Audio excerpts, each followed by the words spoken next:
তাহলে আমি যে কথা আপনাদেরকে বোঝাতে চাচ্ছি, আপনি কোরবানি দিয়েছেন আল্লাহ সুবহানাহু ওয়া তাআলাকে, কোনো লোককে দেখানোর জন্য না, মনে গল্প করার জন্য না। একটা দিন মনে যা গল্প করলেন না, তো আজকে যে জুমার নামাজ পড়লাম, ভাইরে এই জুমার নামাজ যে 2 রাকাত নামাজ, এ তাশাহুদ কিভাবে পড়লি জানি না, আমি কিভাবে দুরূদ শরীফ পড়া লাগে জানি না, দোয়া মাসুরা পড়া লাগে জানি না, আমার হইতেছে কি হইতেছে না, কেমন কেমন যেন একটু সন্দেহ লাগে আমার। এই বিষয়ে একটা দিনও চর্চা করলেন না, মনে যায় গল্প করলেন না, অথচ কোরবানির কথা বললেন, মনে যে। সম্মানিত উপস্থিতি বন্ধুগণ আমার, এই দিক দিয়ে নজর যদি দেওয়া যায়, কুরবানি কিন্তু কবুল হয় না।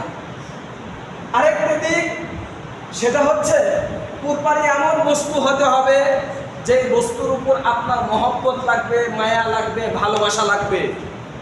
যেই বস্তু জবাই করতে গেলে আপনার ভিতরের মধ্যে অন্যরকম একটা সিস্টেম জাগ্রত হবে,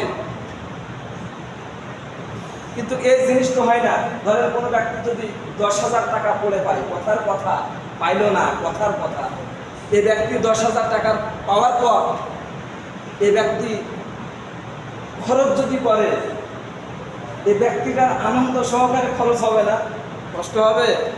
5,000 টাকা সকাল থেকে সন্ধ্যা পর্যন্ত অনেক পরিশ্রম করেছেন, অনেক ত্যাগ স্বীকার করেছেন, করার পরে 5,000 টাকা খরচ করতে যাচ্ছেন, 200 টাকা খরচ করতে যাচ্ছেন।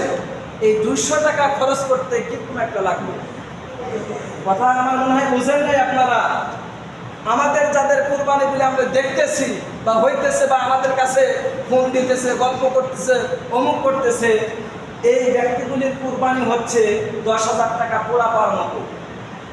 এই কিনলাম, এই দিলাম, এই কুরবানির মধ্যে মহব্বত মায়া নাই। কেননা আমি আয়াত দ্বারা আপনাদেরকে বলবো যে আল্লাহ সুবহানাহু ওয়া তাআলা যখন ইব্রাহিম আলাইহিস সালামকে যখন তার সন্তানের সুসংবাদ দিলেন, হযরত ইব্রাহিম আলাইহিস সালাম বললেন, রব্বি হাবলি মিনাস সালিহিন, হে আমার প্রতিপালক, তুমি আমাকে একটা নেককার সন্তান দান করুন।